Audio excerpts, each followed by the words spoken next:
Sem dúvida nenhuma. E, Aline, entrando aqui no assunto da Aline social, vamos falar um pouco do projeto aí da Favela 3D. Eu tenho um pouco conhecimento da Favela 3D. A Favela 3D é um projeto da Tice, que me convidou para participar com a Aline Ferreira. E a gente entrou para entrar dentro dessa rede, onde são 5 estados ou 5 favelas no Brasil, onde tem uma metodologia 3D, que é do Edu Lira, para transformar. E aqui no Ceará, a gente, felizmente, foi um esforço da Tiziana de trazer essa tecnologia para cá. Essa tecnologia que eu digo de entrar dentro de uma comunidade, de transformar a comunidade, de levar emprego, de levar renda, de levar conhecimento, de toda essa parte. Então, assim, é um projeto que trabalha de mãos dadas com o poder público, com parcerias, com assinaturas de convênio, com empresas privadas. Então, a gente conseguiu arrecadar, no período que a gente se propôs, né?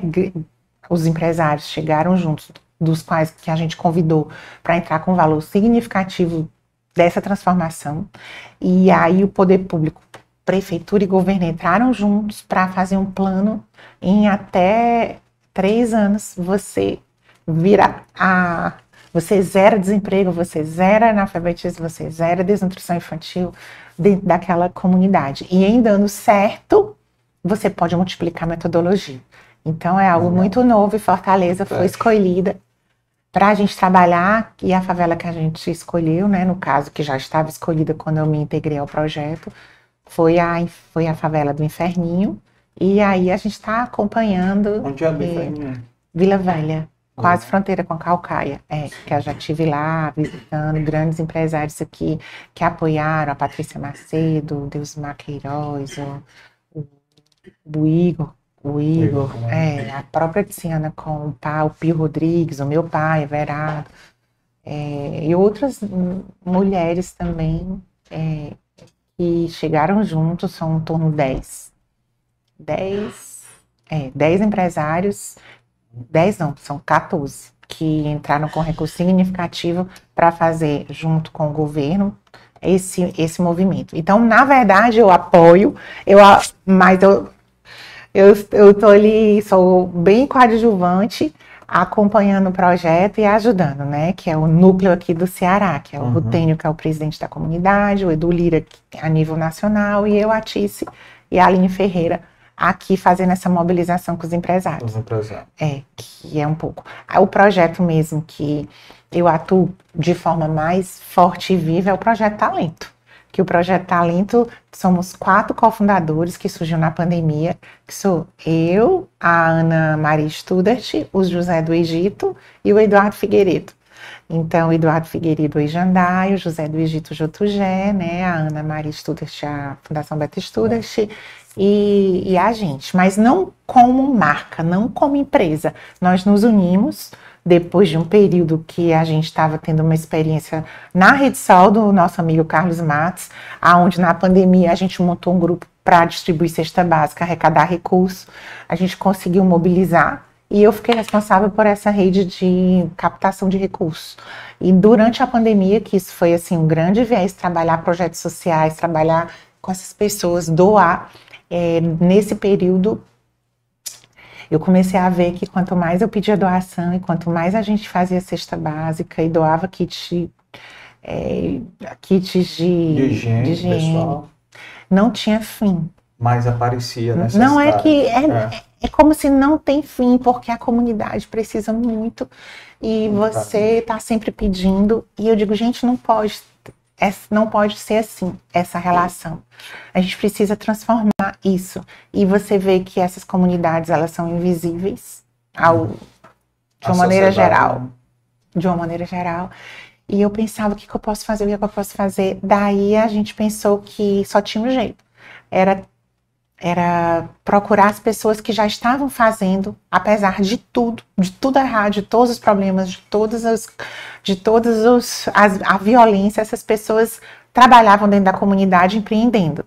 Então era aquela pessoa que realmente é invisível, que realmente às vezes não chega nem a ajuda assistencialista, porque ela ela não tem condições, ela não tem estrutura, mas ela tá ali vendendo churrasquinho, ela tá lá fazendo artesanato e vendendo na rua, ela tá vendendo picolé, ela tá fazendo, vendendo a horta e tá vendendo fruta, ela tá fazendo trapo, tá comprando retalho e fazendo trapo para vender imposto, ela tá catando lixo e tem um depósito de reciclagem ali vendendo para alguém que vai ser atravessador para outro, mas tá lá com depósito de reciclagem. E essas pessoas no meio dessas comunidades, ou a manicure que vende serviço lá dentro, ou a pessoa que vende lanche lá dentro da comunidade, porque muitas vezes a comunidade ela tem vida própria, ela é fechada ali, né? Ela às vezes ela não tem muita relação com o entorno.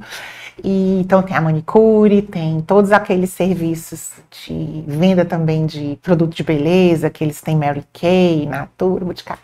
Enfim, eu descobri tudo isso depois que eu comecei esse projeto, que era o quê? Eu não sabia o que a gente ia encontrar, mas me encontra empreendedores, nano-empreendedores, que a gente chama batalhadores, para a gente apoiar, que a gente quer entrevistar e que a gente quer dar um recurso.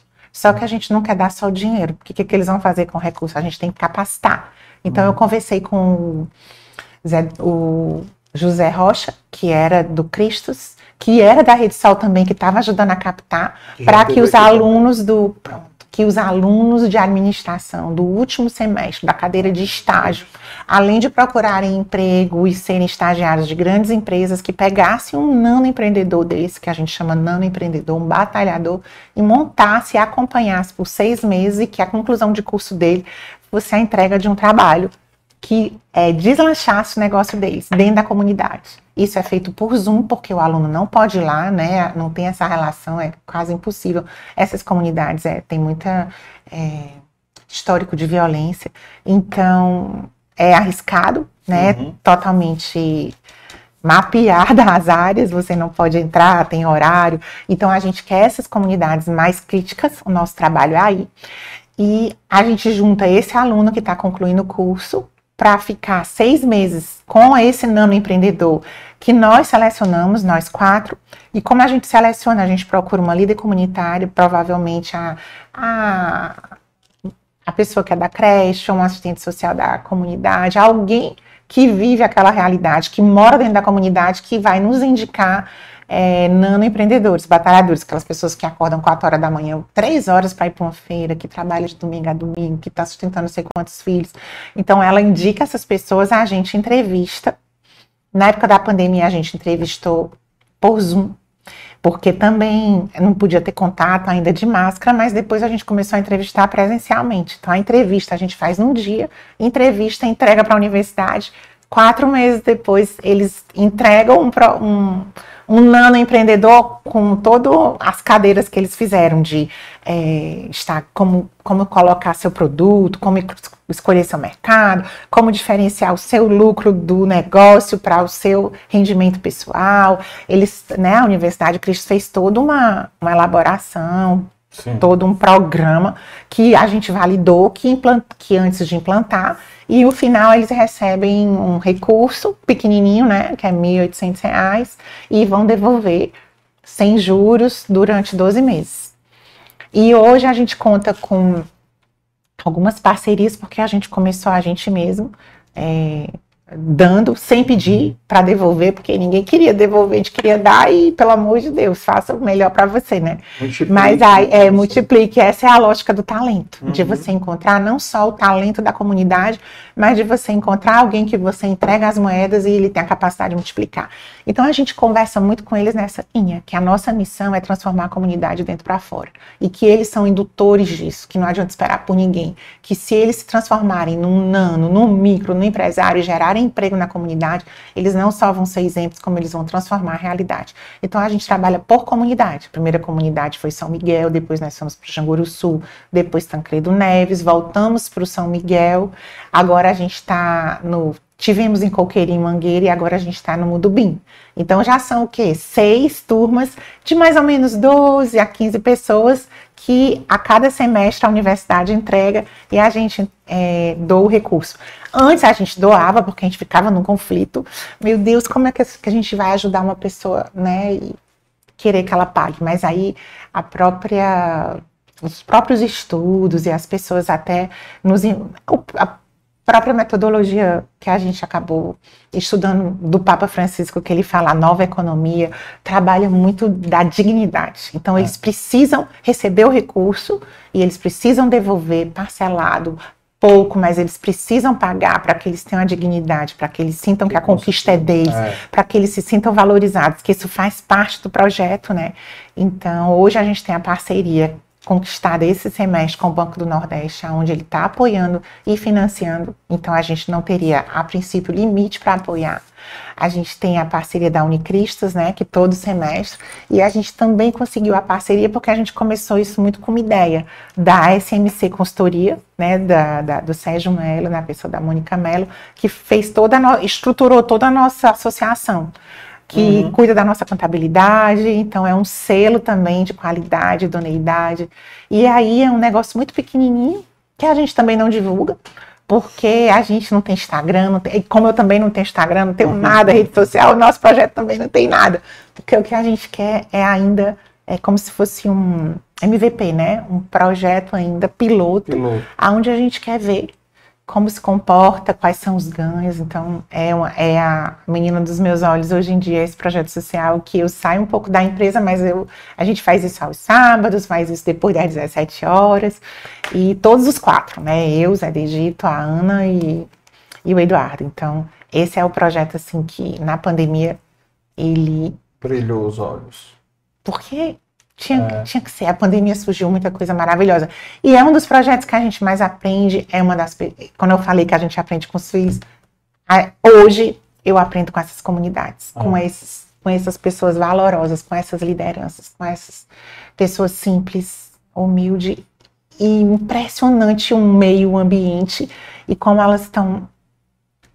elas se reinventam, como elas têm fé, como elas têm apoio mútuo. Então, para a gente é um momento muito rico ter essa troca com eles e perceber que a comunidade não é essa área de violência só. Você percebe, eu brinco, eu digo, gente, a vida acontece lá. Porque lá é uma ebulição de atividade, de talento, de criatividade, tudo. Dinamismo, né? Gente, eu fico impressionada quando eu me lembro, a minha filha estudando em Santa Cecília e estudava, né? E dizia assim, a vida acontece aqui, algo assim, né? Aí eu comecei no projeto, eu digo, gente, a vida acontece na comunidade, que eles com muito orgulho hoje, tá todo um movimento de favela, né? Tem o Favela Gay, que foi um grande evento que eu vi em São Paulo com grandes artistas, vai ter um movimento agora no centro de eventos, que vai vir Luciano Huck, grandes cantores, que é a favela, que é da CUFA, o movimento da CUFA. Então, tá no momento... Zezé, né? Tá no movimento de resgate dessa identidade, dessa cultura. Não tava mais nem podendo falar. Eu falo comunidade, mas eu tô vendo que esse nome tá vindo. Tem um Instituto Favelar, então tudo dentro dessa linha. E a gente olha muito o lado da violência, mas é uma riqueza. Mas são vidas, e né? não só vida, mas é uma riqueza, é uma explosão de pessoas, de relacionamento, de casamentos bem organizados também, de relacionamento de mãe e filho, sabe, assim, a gente... É estrutura, é a vida, são pessoas, assim, exatamente iguais a gente, iguais à nossa família, com as mesmas preocupações, com os mesmos... Só com sonhos diferentes, mas são idênticos, assim, no sentido das mesmas buscas. Só que eu acho que a gente aprende mais porque a gente vê mais garra. Né? Então, assim, pra gente é uma oportunidade. Quando a gente começa a entrevistar essa turma, a gente, meu Deus, como é que tu faz isso? Como é que tu aprendeu? E quanto tempo tu tem? E a gente vai vendo aquela pessoa, ela aprendeu aquela arte ou aquilo com a necessidade, ou porque precisava cuidar dos filhos, ou porque viu na maioria na pandemia. Na maioria, esses negóciozinhos surgiram na pandemia. Necessidade, né? Então eles tiram leite de pedra, né? E aí a gente tem que apoiar, porque o pouco que você dá, você multiplica, floresce, também. Você multiplica. E graças a Deus tem vários projetos, né? sendo feitos aqui no Ceará. Eu acho que o Ceará é um celeiro disso. Inclusive, também, eu sou do Conselho da Negócios de Impacto, é Coalizão pelo Impacto, que é um movimento nacional também, e o Ceará, ele foi escolhido como assim como o Favela 3D, o Ceará foi escolhido por esse movimento, que é um movimento nacional, que tem uma verba bem assim robusta também de empresas, e para implantar aqui no Ceará essa célula da Coalizão pelo Impacto, de Negócios de Impacto, que a Bia Fiuza coordena, comanda, e que amanhã vai estar até no Gran Marquise falando aqui na Fundação Dom Cabral, no Comitê de Presidentes, sobre essa experiência que está começando aqui, que também é unindo todas as forças, universidades, governo, prefeituras, institutos, as empresas, e eu estou lá representando exatamente as empresas. A Tiziana da Cerbrais, Tiziana Mota e a Manuela Queiroz. A Tiziana Rolim também tá, mas ela tá com uma instituição Somos Um, né?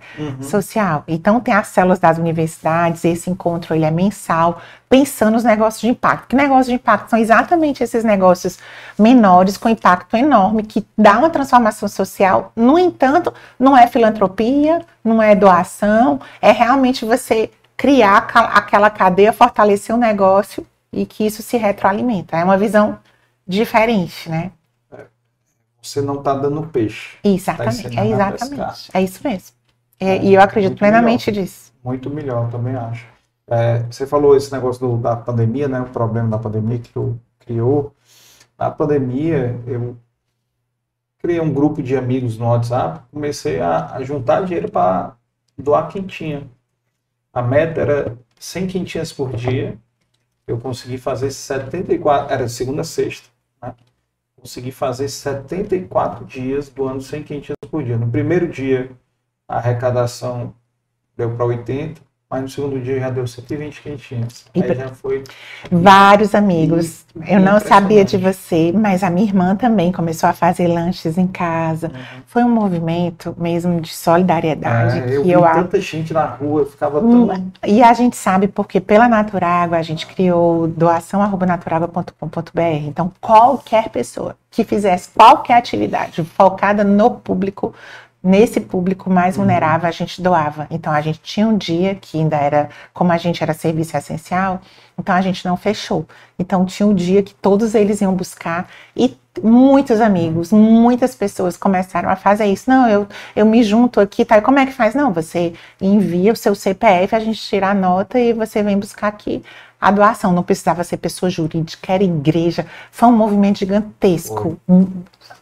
Algo positivo da pandemia, foi belíssimo, todas as igrejas, a gente ajudava a igreja de todas as religiões, né, e vários movimentos assim, de amigos que se uniam, e a única coisa que a gente pedia é formalize e mande depois um registro de foto, mas só pra gente ter o histórico. Eu tirava foto e mandava pros amigos, porque eu criei uma lista de transmissão para provar para quem estava doando. A gente montou um banco, montou um vídeo depois, as coisas, assim, a coisa mais linda no sentido do esforço de solidariedade, da rede de solidariedade criada, mas assim, a situação de calamidade de fila, total. Do centro, as crianças, as pessoas à noite.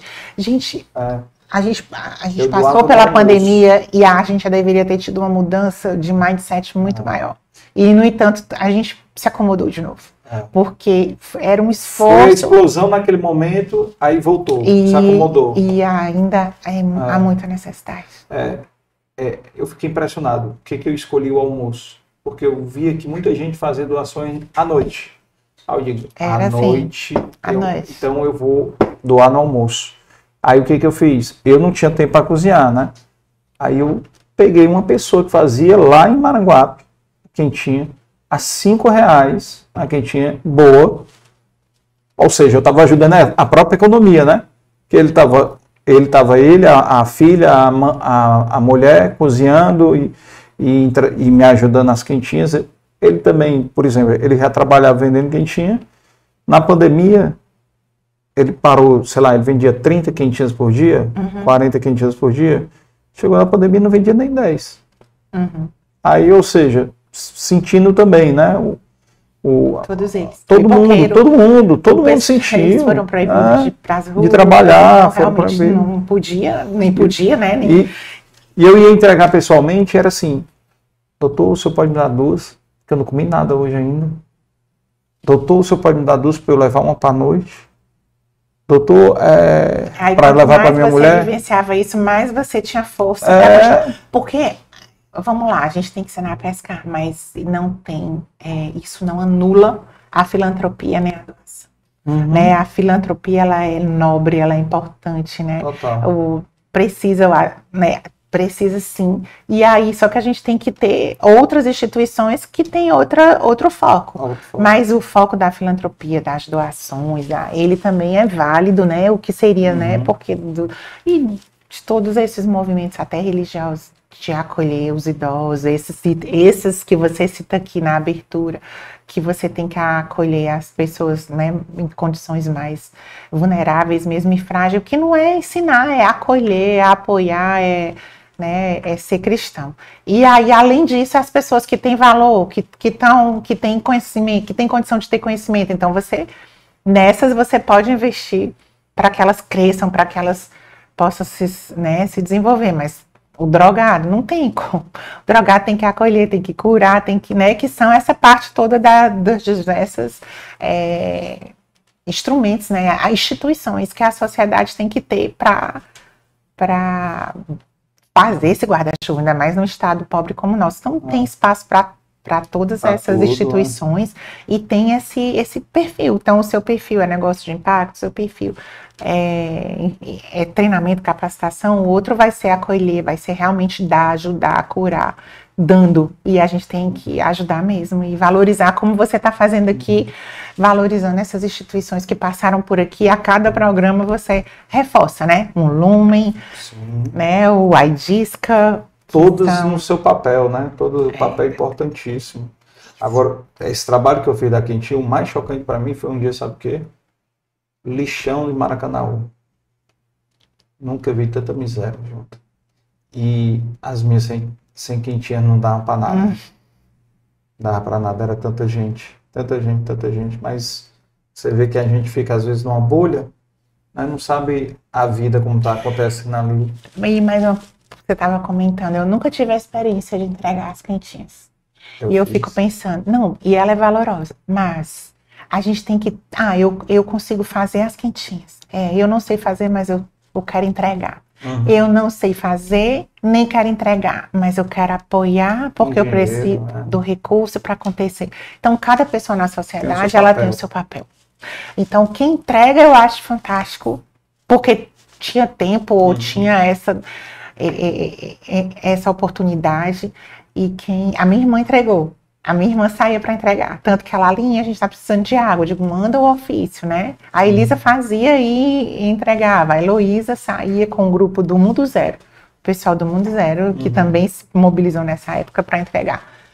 E eu ficava nesse suporte mesmo de apoiar com a água que eu pudesse, de doar o recurso que pudesse. Então, eu acho que cada pessoa. Agora, no talento, que é onde eu me envolvo mais particularmente, que é exatamente essa da parábola, né, do talento, de você dar e a pessoa multiplicar, era exatamente esse público que você falou que a gente pegou. A pessoa fazia em casa alguma coisa, vendia, mas aí na pandemia ela parou de vender porque não tinha mais ninguém na rua onde ela botava banquinha para vender, e ela tinha que comer, então ela vendeu o gás. Então ela não conseguia mais recomeçar. Ela tinha os esmaltes porque ela era manicure, os esmaltes secaram, a acetona saiu, e ela não tinha como comprar de novo capital de giro, né? O tacho, vendeu as coisas que fazia pastel, porque precisava do dinheiro. Então, assim, na pandemia tinha as feiras antes. Eu ia pra feira, eu comprava nas igrejas, a gente entrevistou, eu comprava nas igrejas, naqueles bazar, bem baratinho, e levava para vender na feira de Messejana, na feira, e ela falava todas as feiras, só que agora não tem mais as feiras, não tem mais as feiras, não tem mais bazar, então eu não tenho mais nada. Então, assim, eles perderam aquele capital de giro, que eu falo que é o pão nosso de cada dia mesmo. Esse público que a gente procura, aquela pessoa que aquela renda para aquele dia. E aí essas pessoas que eu falo que são invisíveis e que não conseguem um crédito, não conseguem no banco. Então a gente procura, assim, de forma muito ainda como projeto piloto, encontrar uma líder comunidade, conhecer aquela líder, ver se ela não tem nenhuma vinculação político-partidária, para que ela possa indicar pessoas e que aquelas pessoas ela conheça, porque não pode ser drogado, não pode ter nenhuma, né, nenhum vício, para que ela possa colocar junto com o aluno que possa investir, que no final a gente possa apoiar com recursos. Então, o projeto ainda pequeno, as pessoas perguntam, tu tá acompanhando? A gente está fazendo ainda essa grande rede, mas eu acho que é uma semente plantada. Se não der certo, algo vai surgir, porque eu penso que foi uma inspiração, assim, dos 4 juntos, de acreditar nisso, e é uma coisa que nos move muito. E que eu não conhecia, conheci o Eduardo, mas eu não sabia nem que era o José do Egito. Por mais conhecido que fosse a empresa, eu não conhecia. Quando ele chegou lá, que a gente apresentou o projeto, eu vou participar.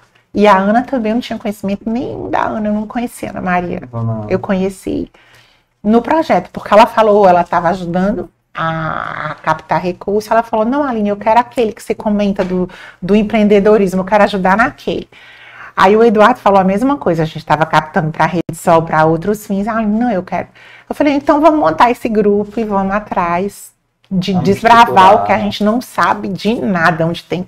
Eu só conheço uma comunidade, Eduardo, eu conheço outra coisa. Então vamos começar nessas comunidades que a gente conhece e vamos transformar aos pouquinhos, né? Então, assim, é muito pouco, é uma semente.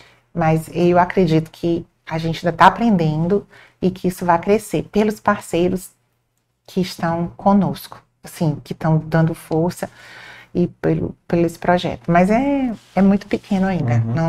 Não é tão bonito ou tão grande ainda quanto a Favela 3D, que eu acho que vai ser um impacto gigantesco. Mas todo projeto tem seu valor. E nem a coalizão também, que eu acho que é fantástico. Para aquelas pessoas, para aquelas 7 pessoas, 8 pessoas que você está acreditando, está transformando a vida. E é nesse micro que eu quero, eu não quero esse macro. Eu acho que a gente transforma no micro. Onde a tua empresa está, todos os projetos que você pode desenvolver no entorno, de valorização da comunidade, capacitação, de projetos sociais, é ali onde você atua, que aquilo é tão forte, é tão intenso na tua comunidade, que aquilo reverbera. Então, assim, não é para, o mundo, o governo, não, faça a sua parte no seu micro. Se você não tem empresa no seu raio de atuação, né, na sua casa, que isso reverbera. Então, eu acredito muito aonde você pode transformar, aonde o seu raio de atuação chega. É ali que você é chamado a transformar. Não é, vou virar político, vou... Não, pense, né, aonde você pode impactar. E aquele seu micro ali, aquilo quando você menos esperar, ele frutifica, né, ele prolifera. Deixa eu te falar uma coisa que eu esqueci de falar, uma coisa importante. Nesse projeto das quintinhas, teve um dia que eu levei meus filhos para doar. Meu filho foi também uma vez. Eu pedi para levá-lo. E eu vou te dizer, eles ficaram assustados no começo, claro. Eles eram menores do que hoje, obviamente, mas com certeza eles nunca vão esquecer. Na hora que eles viram aquela fila de gente, porque já conheciam o meu carro. Eu já sabia que quando o meu carro estava chegando, ia ter a quentinha, né? Já fizeram a fila, já foram... Aí tem gente empurrando a outra, não sei o que, então eles se assustaram, mas viram, né, que as pessoas estavam precisando, né, da comida, né? Então isso é fundamental. E dos 4 que ele falou, tem 2 aqui já no chat, viu? O Eduardo botou aqui, ó, tenho muita admiração pela grande pessoa que a Aline é. Uma empresária corajosa e criativa, com um coração gigantesco. A Aline fala do talento, já falou. Isso aqui ele botou faz tempo. E o Zé do Egito, faço das palavras do Eduardo as minhas. Sensacional. A Maria Shirleuda Chaves Taveira, inspiração como líder e ser humano. Schneider Martins, boa noite, uma grande empresária e líder. Tive a oportunidade de ter trabalhado com a Aline no grupo de Pioca e Naturágua. Olha aí. Então, O Eduardo aí é o meu cunhado, Figueiredo, exato. o que fez o talento. Ele estava pedindo para eu falar de talento.